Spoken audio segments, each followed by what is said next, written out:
ke sana semua ya? Hah? Kenapa sukanya duduknya di sana semua?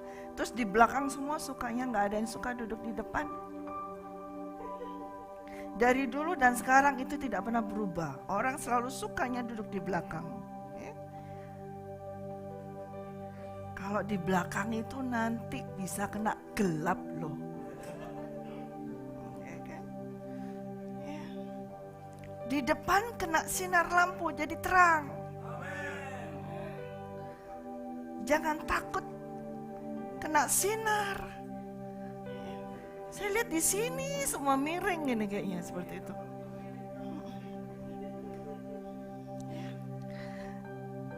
Ya, sekali lagi belum terlambat juga saya ucapkan selamat tahun baru bagi saudara semua, ya. Tahun baru 2023. Amin. Haleluya. Ada wajah-wajah baru nampak di sini. Haleluya, puji Tuhan. Ada wajah baru juga, baru gunting rambut, puji Tuhan. Ya. Puji Tuhan, haleluya. Ya saudara, semua pasti dalam keadaan yang luar biasa pasti. Amin. Nah, sebelum kita memasukin di dalam tema yang baru ya, walaupun memang itunya adalah tema yang dasarnya itu adalah Walking Habitual Fellowship with the Holy Spirit ya. Tetapi kita memasuki subtema yang baru yaitu Light Shines in the Darkness ya. Tapi sebelum itu mau saya jembatani dulu karena ada hubungannya dengan tadi yang lagu kita nyanyikan, The Lord Prayer, yaitu doa Bapa kami. Ada hubungannya dengan situ ya. Ketika Tuhan Yesus mengajarkan kepada para muridnya, mereka bertanya, gimana sih Tuhan cara berdoa ya. Dia bertanya, begitu banyak anak-anak orang-orang itu bertanya ya. Dan ketika Yesus ditanya oleh orang banyak itu dan murid-muridnya bagaimana cara berdoa ya. Dia melihat sebab ada banyak orang yang sudah berdoa, itu doa-doanya itu begitu luar biasa ya, panjang lebar, wah pokoknya mereka doanya itu wow banget seperti itu ya. Kata-kata itu semuanya tuh keluar semua ya, panjang gitu.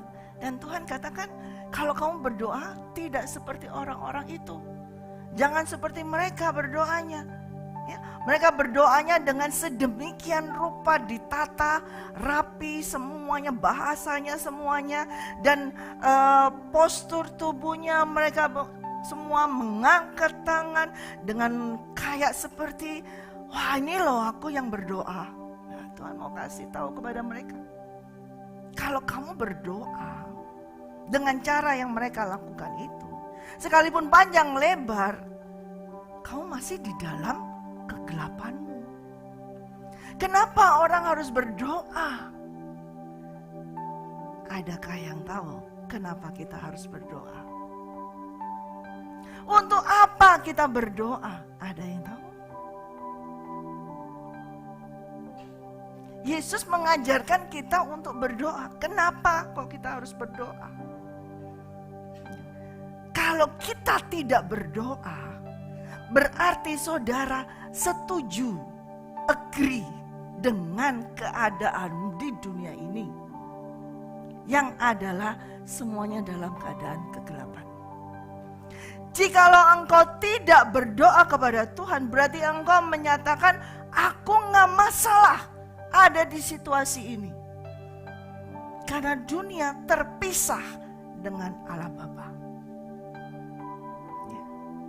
Ketika penciptaan, sudah tahu, ingat itu semua pelajaran di sekolah minggu ya. Kayaknya kalau saudara membuka kembali kejadian itu seperti ini kan sudah diajarin di sekolah minggu, ini kan sudah. Nah saudara tidak mau membuka itu lagi. Sekarang belum saya buka, ini masih pendahuluan dulu. Itu terpisah dunia dengan Allah Bapa. Dan sampai terus kejadian adalah kejatuhan manusia. Oleh karena itu ketika manusia semakin jatuh dalam dosa, hubungannya maka semakin terpisah dengan Allah Bapa. Dengan semakin terpisahnya itu, maka semakin jauh dari terang Allah Bapa itu. Dan mereka semua akan semakin dalam kegelapan dunia, semakin di dalam kegelapan terpisah. Oleh karena itu perlunya berdoa supaya ada jalinan lagi, supaya ada terowongan, supaya ada terang itu lagi, ada sambungan itu lagi. Tetapi ketika mereka berdoa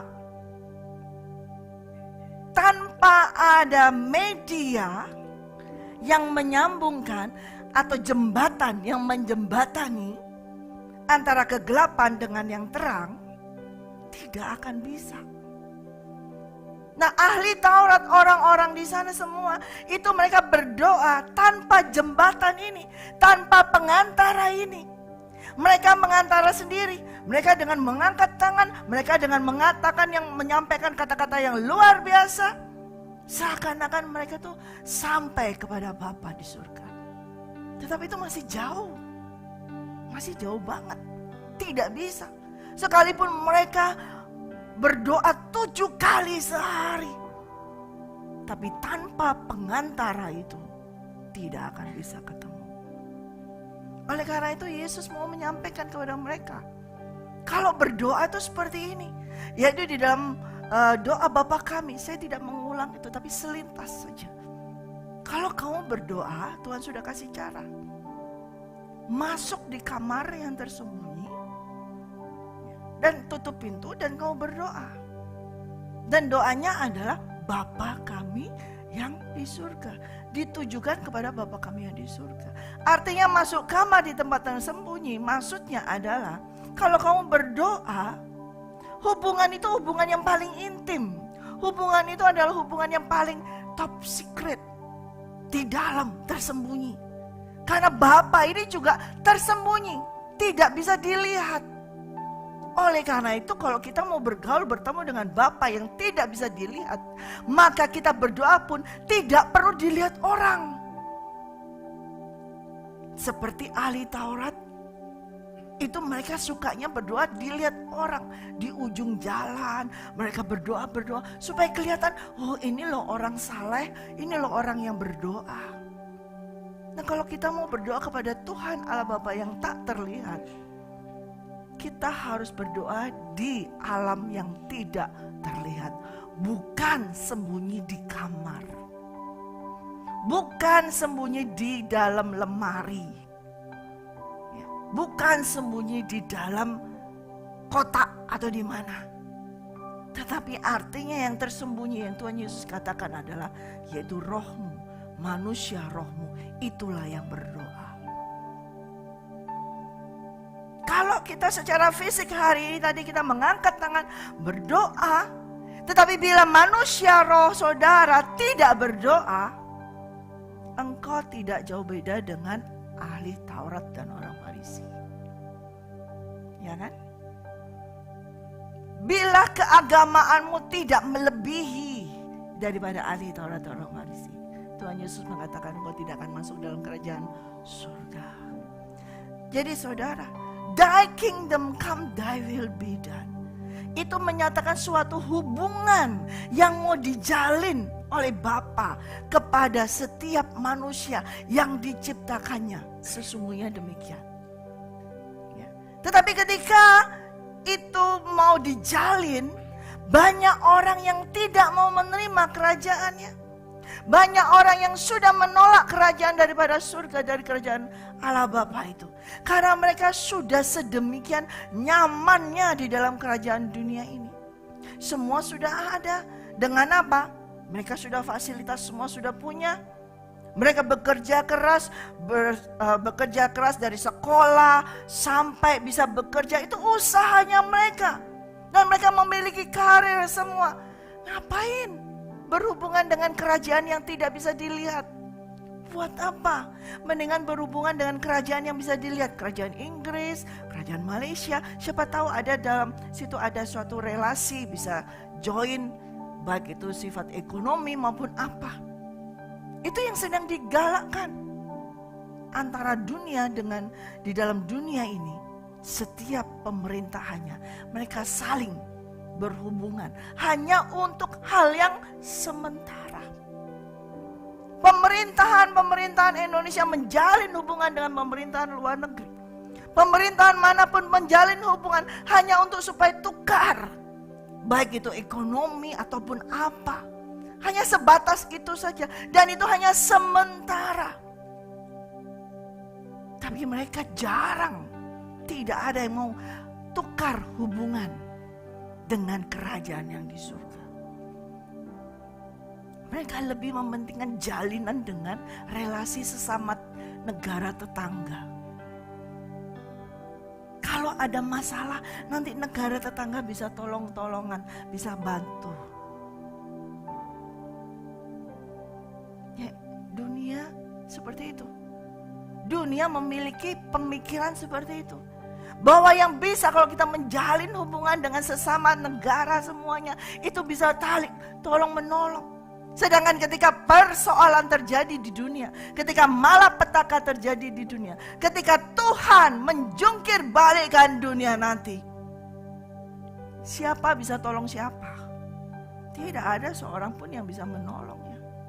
Karena semua negara akan dijungkir balikan, semua tempat akan dijungkir balikan. Yang bisa menolong adalah pemerintahan kerajaan surga. Nah, itu pentingnya Thy kingdom come, Thy will be done. Makanya Yesus mengajarkan kepada murid-murid, kalau kamu berdoa, jalin hubungan dengan pemerintahan pusat, itu undang kehadirannya, undang pemerintahannya untuk datang. Dan juga dengan ketika pemerintahan itu datang, segala aturan, segala perintah, segala kehendaknya itu harus terjadi. Supaya apa? Supaya ketika kita berada di dalam kegelapan, itu menjadi terang. Amin. Mari kita buka dalam Matius 4.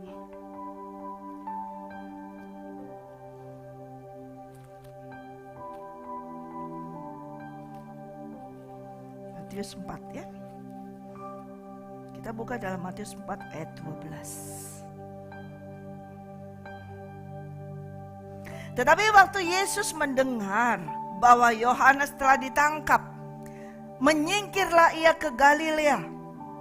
Ia meninggalkan Nazaret dan diam di Kapernaum, di tepi danau, di daerah Zebulon dan Naftali, supaya genaplah firman yang disampaikan oleh Nabi Yesaya. Tanah Zebulon dan tanah Naftali, jalan ke laut, daerah seberang sungai Yordan, Galilea, wilayah bangsa-bangsa lain, bangsa yang diam dalam kegelapan telah melihat terang yang besar, dan bagi mereka yang diam di negeri yang dinaungi maut telah terbit terang. Sejak waktu itulah Yesus memberitakan, bertobatlah sebab kerajaan surga sudah dekat. Jadi saudara melihat hubungannya kerajaan surga dengan terang, itu di situ. Kerajaan surga yaitu terang itu. Terang itu ya kerajaan surga. Jadi ketika engkau berkata, Thy kingdom come, Thy will be done, datanglah kerajaanmu, jadilah kehendakmu, terang itu akan ada. Makanya hubungannya setelah Natal kemarin, subtemanya adalah Thy kingdom come, Thy will be done. Nah sekarang harus diteruskan, light shine in the darkness. Kalau kerajaan surga itu datang, maka terang itu sudah terbit. Dan terang itu terbit di mana? Terang itu menyinari apa? Menyinari apa? Kegelapan. Di mana kegelapan itu? Dunia ini gelap. Walaupun dunia ini penuh dengan segala glamornya, gemerlapnya. Wah, mereka pesta pora. Mereka memenuhi semua dengan kebebasannya. Hidup dengan gaya bebas. Sepertinya mereka free semuanya. Itu gemerlap. terang, sepertinya terang. Tapi justru mereka di dalam kegelapan. Dan ketika kerajaan surga sudah datang, maka terang itu akan terbit. Yesus sudah datang. Ketika Yesus datang, dia mengatakan disitulah terang itu telah terbit di antara bangsa-bangsa yang hidup di dalam kegelapan. Jadi untuk hubungannya kerajaan surga dengan setiap manusia yang masih tinggal di dalam kerajaan dunia adalah terang itu. Yaitu siapa? Yesus Kristus. Tetapi mereka orang ahli Taurat, ahli Farisi semua, mereka tidak bisa melihat terang tersebut. Mereka tidak bisa melihat terang itu ada di Yesus. Karena mereka tidak melihat Yesus sebagai Mesias. Mereka tidak bisa melihat Yesus sebagai kerajaan itu. Sebetulnya rugi. Makanya Yesus berkata, banyak orang dulu, Yesaya, di dalam Yesaya 8, coba kita buka. Yesaya 8.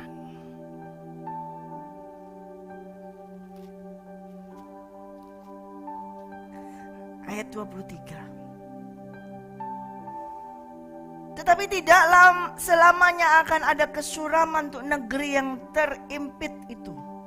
Kalau dahulu Tuhan merendahkan tanah Sebulon dan tanah Naftali, maka di kemudian hari Ia akan memuliakan jalan ke laut, daerah seberang sungai Yordan, wilayah bangsa-bangsa lain. Bangsa yang berjalan di dalam kegelapan telah melihat terang yang besar.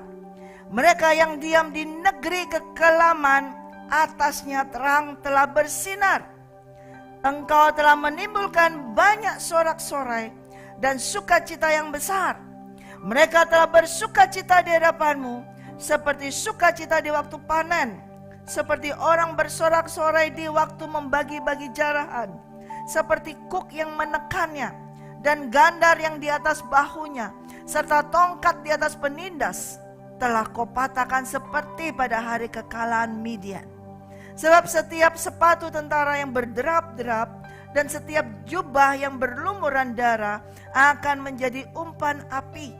Sebab seorang anak telah lahir untuk kita, seorang putra telah diberikan untuk kita. Lambang pemerintahan ada di atas bahunya, dan namanya disebut orang penasehat ajaib, Allah yang perkasa, Bapa yang kekal, Raja damai. Besar kekuasaannya, dan damai sejahtera tidak akan berkesudahan di atas tahta Daud dan di dalam kerajaannya. Karena Ia mendasarkan dan mengokohkannya dengan keadilan dan kebenaran dari sekarang sampai selama-lamanya. Kecemburuan Allah semesta alam akan melakukan hal ini.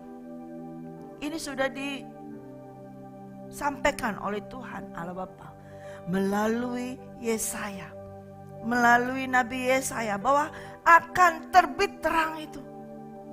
Akan ada raja itu, terang, yaitu kerajaan terang, kerajaan surga itu akan datang. Dan itu orang yang hidup di dalam kegelapan akan mendapatkan terang itu. Tetapi mereka tidak bisa melihat Yesus sebagai raja. Namun kalau saudara dan saya ada di sini hari ini, itu karena kasih karunia daripada Allah Bapa. Sehingga Allah Bapa itu membukakan mata kita. Kita bisa melihat Yesus adalah terang itu. Kita bisa melihat Yesus adalah raja di atas segala raja itu. Tapi masih banyak sekarang juga. Ada orang yang sudah dibaptis. Ada orang yang sudah katanya terima Yesus. Tetapi matanya masih gelap. Tidak bisa melihat terang tersebut.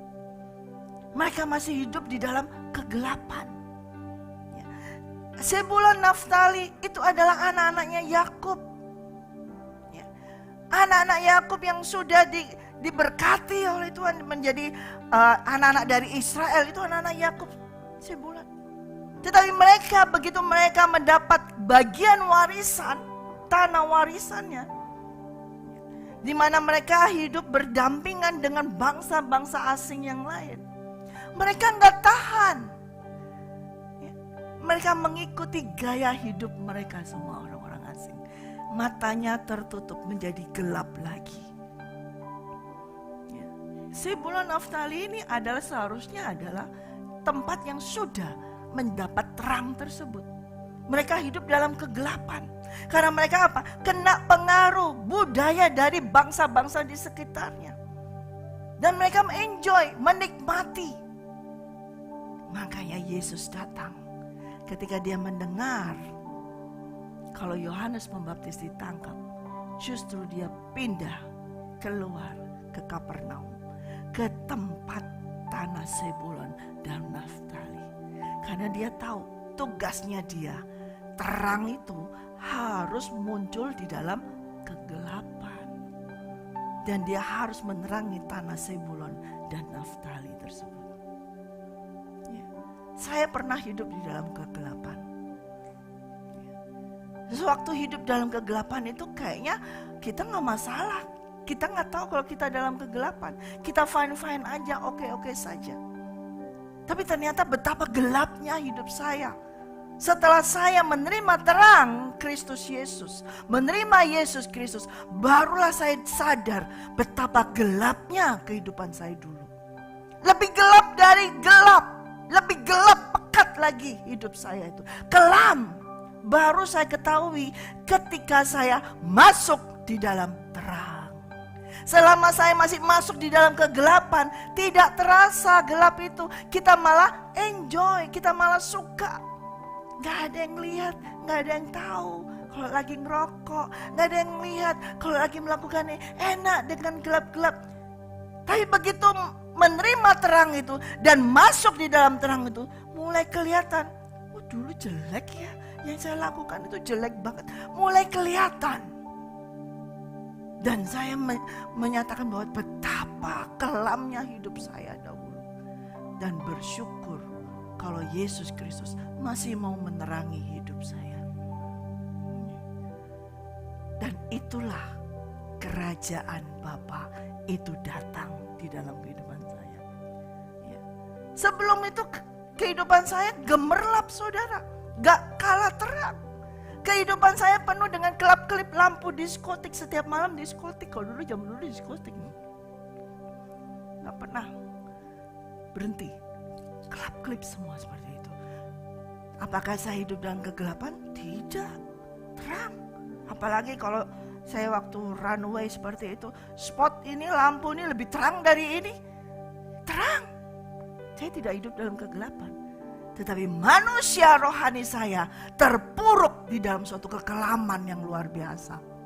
Secara fisik saya tidak dalam kegelapan. Tetapi manusia roh saya terpuruk, masuk, terjerumus di dalam tanah yang gelap, busuk, bau. Tanah itu bau enggak sih? Bau kan? Bau, ada minyak kotor. Itu hidup saya di situ, bau banget, kelam. Dan Yesus, tangannya dia yang murni, kudus, dia mau masuk, mengambil seorang saya dari tanah yang busuk, lumpur, diangkat, dibersihkan. Dan saya masuk di dalam terang, dibawa masuk oleh dia di dalam hatinya. Dan saya menikmati terang itu. Secara fisik, saya terpuruk kelihatannya. Hutang tambah banyak, gak punya uang. Ya pada saat itu, sakit semuanya seperti itu. Tetapi manusia roh saya, setelah dimasukkan di dalam terang Yesus Kristus, itu menjadi bangkit, pelan-pelan bangkit. Nah, Yesus datang ke tanah Zebulon dan Naftali. Dan Yesus pun datang pada tahun 2001 ke tanah Elke ini untuk menerangi kehidupan saya yang gelap itu. Kepada saudara, pada tahun kapan Yesus datang menerangi? Ya, pasti ada catatan dalam kehidupan saudara. Buat jurnal saudara. Dicatat pada tanggal kapan, tahun kapan terang itu masuk di dalammu. dan menerangi, membuka kekelaman itu. Saya tetap ingat, kalau saudara mungkin bosan dengan cerita kesaksian saya, tapi saya tidak. Karena begitu saya menyaksikan itu, saya begitu tahu betapa terang itu luar biasa, menelanjangi, menerangi, mengupas, menguliti semuanya dengan terang itu. Terkelupas semuanya, dibongkar semuanya, setiap hari diterangi, dibongkar, dibongkar, dibongkar, dibongkar. Ada lagi ini kejelekanmu, setiap hari ini kejelekanmu, ini dibongkar terus diterangi semuanya. Terus menerus, dan bahkan sampai hari ini pun Kristus Yesus tetap menerangi, selalu membongkar kita. Nah itulah, the light shine in the darkness. Dan Yesus datang, dia berkata, akulah terang dunia. Untuk menerangi apa? Dunia yang kelam ini, dunia yang gelap ini. Yesus datang untuk meneranginya. Dan cahaya itu luar biasa. Bukan hanya cahaya kelap-kelip yang sedikit seperti itu, tapi terang yang di dalam Yesus sungguh-sungguh terang. Ya, kalau lampu ini kadang-kadang ada expirednya kan. Berapa lama gitu sudah mulai, pertama kali beli mesti terang gitu ya. Nanti kalau udah lama-lama mulai redup, ada expirednya. Tetapi Yesus Kristus tidak ada. Dia tetap terang dari dulu, sekarang, dan selama-lamanya. Dia tetap terang dunia itu. Dan terang dunia itu menerangi kita semua ini. Saudara-saudara semua itu menerima terang dunia itu. Kalau engkau sudah menerima terang dunia itu, tapi masih melakukan kegiatan kegelapan, nah itu perlu dipertanyakan. Terangnya siapa yang ada di dalammu? Terus terang, terus terang, terus terang. Oh, tidak. Ya, apakah itu? Tapi tetap walaupun terus terang, tetap ada dropnya, putus tiba-tiba, ya kan? Tapi Yesus Kristus tidak. Oleh karena itu ketika setiap hari ini saudara diterangi, ya, dengan diterangi oleh Yesus itu kayak saudara ditelanjangi, tiba-tiba muncul, kamu masih melakukan ini, atau kamu masih memikirkan seperti ini. Nah ketika itu dikeluarkan oleh terang itu, yaitu Roh Kudus, janganlah disangkal, oh tidak, saya sudah tidak melakukan itu, saya tidak, bukan itu Pak Kris, bukan itu Pak Budi, bukan saya tidak. Rugi saudara, kalau kita diterangi oleh terang Kristus, kemudian kita kasih terang itu ke orang lain, rugi. Kalau engkau diterangi oleh terang Kristus, bersyukur, berarti engkau dikasih oleh Tuhan Yesus Kristus. Dia ini seperti senter yang terang gitu ya.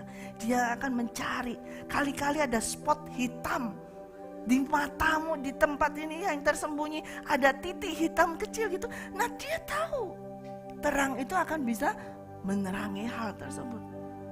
Ya, kenapa? Karena Tuhan Yesus sangat mengasihi saudara. Dia ingin juga, kalau dia itu terang, dia juga mengingini mempelainya itu juga terang. Tidak mungkin terang dengan gelap jadi satu, memang gak bisa. Tetapi dari terang itu menghilangkan kegelapan itu. Ya, setiap hari engkau akan diselidiki oleh Tuhan. Ya, dan pada saat Tuhan berkata bahwa bertobatlah, kerajaan Allah sudah dekat. Nah itulah dia terang. Kita harus setiap hari bertobatlah, kerajaan Allah sudah dekat. Pertobatan itu harus setiap hari. Bahwa aku sudah bertobat, sudah melakukan pengakuan dulu. Kenapa mesti bertobat lagi? Saya tidak melakukan kesalahan, kenapa harus bertobat lagi? Ya memang, engkau sudah tidak melakukan kesalahan yang dulu lagi. Tetapi pada hari ini, pertobatan itu bukan menyatakan bahwa oh saya melakukan ini yang salah. Tapi pertobatan yang harus kita lakukan setiap hari adalah ketika kita menolak kehendak Bapa. Itu kita perlu bertobat. Karena itu satu paket. Thy kingdom come, thy will be done. Saudara terima kingdomnya tapi tidak mau melakukan kehendaknya. Ya tidak bisa. Oleh karena itu setiap kali kita ini, saudara, berapa kali engkau menolak perintah Tuhan? Berapa kali engkau mau melakukan kehendak-Mu sendiri? Disitulah kita perlu bertobat. Jadi pertobatan itu harus setiap hari. Amin. The light shine in the darkness. Kalau kita pernah hidup di dalam kegelapan, saudara pasti akan merasakan betapa terang itu sangat menyenangkan. Ya, tapi kadang-kadang ada yang berkata, aduh nggak enak, terang tuh sakit, panas, ya, menyengat seperti itu. Ya, kalau kita diterangin kayaknya memang seperti itu. Kalau kita berada di matahari terus menerus kan, panas kan, nggak enak kan, sakit kan. Demikian juga Tuhan Yesus Kristus. Tuhan Yesus ketika dia menerangimu, dia akan menembus sampai jauh ke dalam. Secara fisik semua sudah oke, sudah 100% good. Tetapi ternyata di dalamnya manusia rohnya tidak kelihatan. Secara fisik semuanya melayani Tuhan, memainkan musik, menyanyi, semuanya dikerjakan pintar, pandai semuanya, multi talent semuanya dilakukan. Tetapi manusia rohnya di dalam kegelapan. Siapa yang bisa melihat manusia roh? Kalau hari ini saudara melihat Pak Kris bisa, melihat Pak Budi bisa, melihat saya bisa, tapi melihat Budi yang di dalam, Kris yang di dalam gak bisa. Bu Selvi pun gak bisa melihat Pak Kris yang di dalam, betul kan? Bu Linda juga tidak bisa melihat Pak Budi yang di dalam. Yang bisa melihat hanya Tuhan Yesus Kristus, terang itu sendiri. Secara fisik kita melakukan ibadah. Itu yang seperti ahli Taurat itu. Secara fisik mereka berdoa. Panjang berdoa secara fisik, mereka tidak pernah membangkang atau tidak melakukan tidak berdoa. Mereka berdoa 7 kali. Bahkan pada hari Sabat mereka sangat setia melakukan itu. 10 perintah Tuhan dilakukan semuanya. Secara fisik kelihatan saleh. Tapi Yesus menegur mereka, karena di dalamnya kamu seperti kuburan. Di dalamnya kamu seperti tulang-tulang banyak, kotor sekali. Luarnya bersih, tapi di dalamnya bau busuk kotor. Nah itu yang bisa nerangin, membersihkan hanya terang Yesus Kristus. Ya. Dan ketika diterangi, sakit saudara. Kalau saudara gak percaya, saudara berdiri di bawah terik matahari jam 12, terus berdiri di situ. Panas pasti, gosong. Yang gosong jangan gosong lagi, ya. Tapi sakit kan? Kalau kita dipanas seperti itu, diterangi dengan terang itu, sakit. Nah, tetapi terang itu membongkar kegelapan. Siapa tahu ada kegelapan di dalam hati kita. Di seluk-beluk hati kita masih ada sebongkah, bukan berlian, sebongkah kegelapan gitu loh ya. Kalau berlian masih oke ya. Tapi ini kegelapan yang ditutup-tutup dengan berlian. Nah itu dibongkar sama Tuhan. Jadi kalau kita diterangi oleh terang Kristus Yesus, itu sakit. Jadi bagaimana? Lebih enak mana? Hidup di dalam kegelapan atau hidup di dalam terang? Kalau di dalam kegelapan itu enak, nyaman, tidak ada yang nyakitin, ya kan? Tidak ada yang nyikut, tidak ada ini. Cari yang aman, cari aman, yang aman, tidak akan tersentuh, the untouchable, tidak bisa disentuh. Saya pernah itu hidup kayak gitu. Saya tidak mau disentuh orang lain. Saya bikin itu benteng-benteng banyak sini ya. Benteng ini lagi, benteng ini lagi. Jadi saya main benteng-bentengan gitu ya di dalam diri saya ya. Benteng yang banyak supaya apa? Tidak ada orang yang bisa nyakitin saya. Tidak ada orang yang bisa menyentuh saya. Saya bikin sendiri pertahanan saya. Hidup saya dalam kegelapan. Tapi kalau hidup dalam terang, sepertinya ini dibongkar semua sama Tuhan. Benteng-benteng itu. Jadi sekarang saya tidak punya benteng saya sendiri. Tidak ada benteng. Jadi setiap hari, setiap saat Tuhan mau menyelidiki di dalam hati saya atau menguji Nah, dibuka, sudah tidak ada benteng. Diizinkan orang siapa saja bisa menyakitin saya. Dan harus menyakitin saya. Untuk apa? Untuk membersihkan yang di dalam. Loh, sungguh, kalau engkau disakiti orang, jangan marah kepada orang tersebut. Tujuannya adalah untuk membersihkan hati kita sendiri. Dan itu adalah terang. Jadi tidak ada lagi benteng. Makanya langsung tertusuk. Nah, kalau masih tertusuk, berarti itu masih belum bersih. Kita akan dibuat oleh Yesus dengan terangnya itu. Kalau kita masuk di dalam Yesus yang adalah terang, maka kita diselimuti, dibungkus dengan terangnya Yesus itu. Yesus Kristus sendiri, dia disakiti oleh muridnya. Dia disakiti oleh orang banyak. Dia ditusuk dari depan. Tetapi dia tidak merasa sakit. Karena dia ditutup dengan terang daripada Allah Bapa. Jadi kalau kita masuk dalam Yesus, itu masuk satu lapis. Kemudian sama Yesus dibawa kita masuk di dalam Bapa. Ada lapis kedua yang luar biasa. Dan terang daripada Bapa kerajaan surga itu tidak ada yang bisa menembus. Perlindungan dari Bapa kita yang di surga itu tidak ada yang bisa menembus. Yesus berkata, kuasa maut sudah tidak bisa menjamah kamu lagi. Karena kita ini dibawa masuk. Masih ingat di dalam Yohanes 14 ayat 20. Pada waktu itu kamu akan tahu bahwa aku di dalam Bapakku dan kamu di dalam aku dan aku di dalam kamu. Kita berada di tempat yang sangat nyaman, aman, tersembunyi. Disitulah tempat kita. Tetapi sepertinya terhimpit. Tetapi saudara tidak dalam posisi kegelapan. Tetapi tadi tanah Sebulon dan Naftali, dia adalah tempat yang terhimpit. Tapi mereka berada di dalam kegelapan dunia. Tetapi ketika kita masuk di dalam Yesus, Yesus masuk di dalam Bapa, dan Yesus masuk di dalam kita, tempat kita terhimpit kayaknya. Di sudut sini, ditonyok sini, disakit sini, kayak terhimpit sekali. Tetapi disitulah tempat yang paling aman. Disitulah terang itu bercahaya. Amin. Ketika engkau diterangi, sakit saudara, ya, sakit sekali.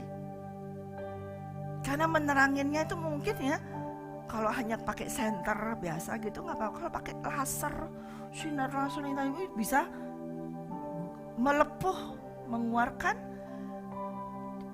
hal-hal yang nggak benar dari keluar. Itu katanya ada operasi yang pakai laser segala itu kan gunanya untuk itu, bisa mengeluarkan seperti itu. Tapi sinar daripada Yesus Kristus melebihi daripada laser itu. Dia tidak menyakitin yang di luar, tapi dia khusus mau untuk yang di dalam ini diperbaiki, diterangi. Sehingga kalau engkau sudah diterangi oleh terang Kristus Yesus, manusia rohmu, maka itu akan muncul terang itu. Dan itu akan menerangi daerah sekitarmu. Ya. Saudara, kalau kita ini sekarang di sini ya, tinggal di Indonesia, kita masih mengalami matahari terbit. Dan firman Tuhan berkata, selama bumi masih ada, akan ada terus apa? Siang dan malam. Ya, musim menabur dan musim menuai ada terus. Tapi di dunia ini yang Tuhan ciptakan, ada suatu bagian tempat di mana di daerah Alaska, ya, tepatnya di Barrow sana. Itu mereka kalau di musim dingin, musim dingin itu bisa dimulai dari bulan November sampai Januari, itu mereka masuk dalam musim dingin. Dan mereka tidak menerima matahari. Ya. Jadi tidak ada siang hari. Mungkin sekitar 65 hari atau lebih, ya, itu mereka hanya mengalami malam terus. Tidak ada matahari, malam terus. Namun itu juga sebaliknya, ketika musim panas, mereka tidak mengalami malam. 24 jam matahari terbit terus, matahari terus 24 jam. Itu selama 3 bulan juga begitu. Saudara mau tinggal di sana? Ya. Mau tinggal di sana atau di sini? Kalau saya mau di kerajaan surga. Ya. Ada saudara, tetap ada siang dan malam. Tetapi malam mereka itu menjadi panjang. Dan siangnya itu menjadi panjang. Firman Tuhan tetap ya dan amin. Tetap ada siang dan malam. Tetapi itu menjadi panjang. Tapi suatu saat firman Tuhan berkata, nantinya tidak akan pernah ada malam lagi. Tidak ada matahari, tidak perlu bintang, tidak perlu matahari, tidak perlu lampu. Karena apa? Yesus Kristus itulah yang menerangi kita semuanya. Itu saya menantikan waktu itu. Dan itu sebentar lagi. Ya, itu sebentar lagi. Dan betapa indahnya tanpa malam.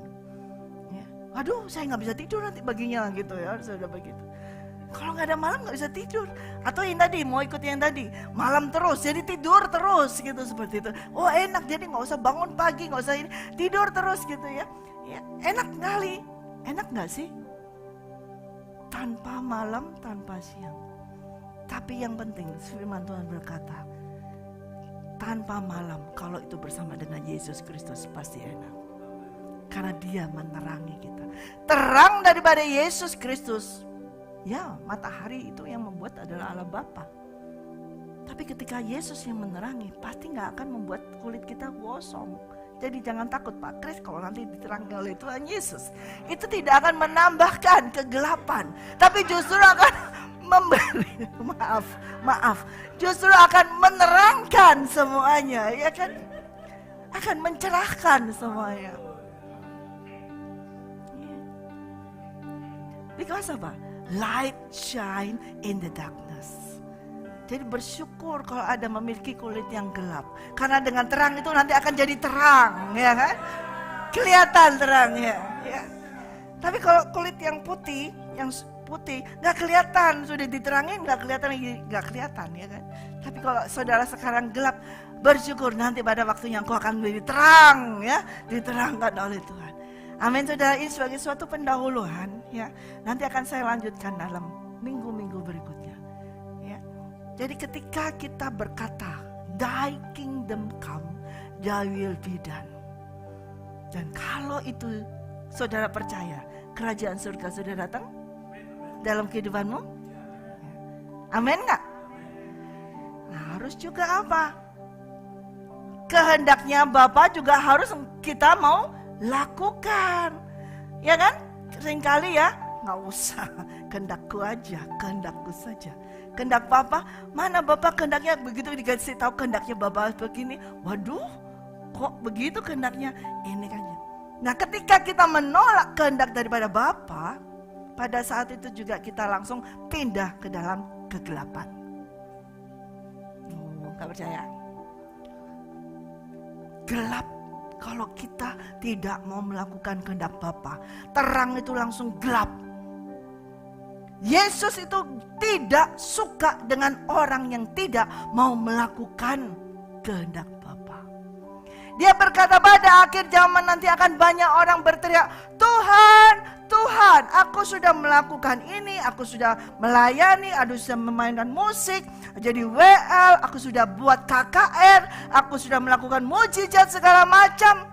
Tapi Yesus berkata apa? Aku tidak mengenal kamu. Karena apa? Kamu tidak melakukan kehendak Bapa-Ku.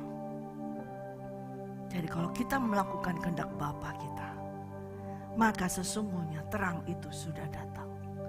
Dan terang itulah yang akan terus membuat kita itu melakukan kehendak dari Bapa.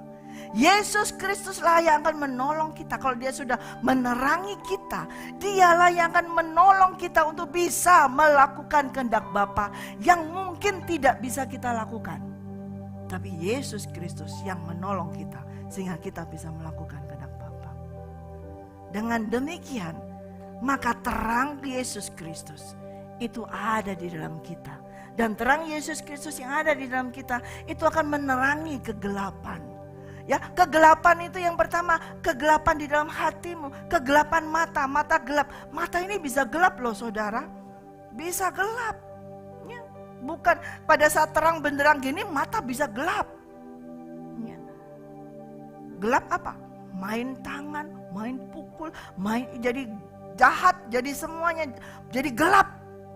Apalagi kalau melihat warna hijau tambah gelap, ya seperti itu, ya merah, ya biru, ya seperti itu tambah gelap lagi, tidak kelihatan terangnya seperti itu. Ya. Jadi mata kita ini bisa gelap, makanya perlu kita terus menerus apa? Diterangi oleh Yesus Kristus. Amin. Katakan light shine in the darkness. Amin. Kalau kita diterangi, pasti sakit, jangan ngomel. Ya, kenapa saya ngalami ini Tuhan? Saya sudah sebagai pendoa puluhan tahun, 20 tahun, 50 tahun. Kenapa saya harus mengalami ini Tuhan? Saya sudah melayani Tuhan. Saya sudah melakukan perintah-Mu, mengabarkan Injil segala macam. Saya sudah melakukan segala macam. Kenapa Tuhan ngalami ini? Nah itu diterangi. Kalau lagi diterangi jangan ngomel, jangan berkata kenapa. Ya. Tapi ketika diterangi, terang aku Tuhan, lebih lagi terangi aku. Cek Tuhan lagi, mana Tuhan? Kali-kali ada yang tersembunyi di dalam kita. Ya, ketika kita diterangi oleh Yesus Kristus, saudara, nggak hanya dari lewat firman Tuhan, baca firman Tuhan, duduk baik-baik sini pendoa semua duduk 3 jam, wah engkau menjadi terang Kristus, diterangi Kristus. Tidak. Ketika engkau diterangi Kristus Yesus, engkau akan dihadapkan dengan orang langsung motong jalanmu, naik motor di serempet seperti ini, ya toh, mengalami segala sesuatu lagi seperti itu. Disitulah terang itu mau mengikis kejahatan yang ada di dalam hati kita. Ya, terang Kristus akan mengikis segala sesuatu yang tidak benar dalam kita. Jadi kalau peristiwa-peristiwa itu terjadi, jangan langsung tambah lagi emosi, tambah lagi menyerang orang tersebut. Stop, berhenti dan bertanya, Tuhan kau menerangi aku apa ini? Apa yang ingin kau bersihkan dari aku? Ambil sekarang. Dan pada saat itu Roh Kudus akan menerjemahkan. Kamu melakukan ini, kamu masih melakukan ini, kamu masih memikirkan ini. Nah dia itu akan menerjemahkan. Dan ketika itu segeralah apa? Aku mau bertobat. Ambil semua kejelekan, kegelapan dari dalamku. Karena apa? Kita masih tinggal di dunia yang gelap, saudara. Ya, maka akan dampak dari kegelapan itu pasti akan mengenai kita. Makanya kita itu harus terus menerus berada di dalam terang Kristus Yesus. Karena kita masih tinggal di sini dan di dunia ini. Gelap itu bukan hanya secara fisik. Ya, oh aku sudah tidak lagi seperti tadi. Saya dulu hidup dalam kelab malam segala. Oh saya sudah tidak lagi. Oh saya sudah tidak melakukan itu lagi. Bukan hanya sekedar seperti itu kegelapan. Kalau hanya kayak gitu gampang sekali. Tapi sekarang iblis ini mulai canggih. Justru dia akan membawa kegelapannya masuk mana? Ke dalam rumah Tuhan. Dia akan membawa masuk kegelapan itu dalam rumah Tuhan. Nanti akan saya lanjutkan berikutnya. Amin. Ya, jadi ketika saat ini engkau mengalami sengatan kayaknya ya, panas dari Roh Kudus yang mau seperti menelanjangimu, yang mau seperti mengikis, ya relakan ya saudara. Saya berkali-kali dikikis, percayalah kalau kita setiap kali digosok nggak akan hilang kok, tambah menjadi semakin kinclong. Amin. Setiap hari digosok sana sini, digosok dia, saudara akan semakin kinclong. Saudara nggak perlu pakai itu apa? facial lift atau apa kayak skincare atau segala macam. Saudara kalau digosok oleh Roh Kudus, digosok oleh Tuhan, saudara semakin kinclong. Tapi bukan saudara yang akan nampak, tapi Kristus Yesus yang di dalammu yang akan nampak. Amin. Haleluya. Saudara diberkati Tuhan. Saudara nangkep pesan Tuhan hari ini? Ya, ini baru pendahuluan ya. Jadi besok hari Rabu ya.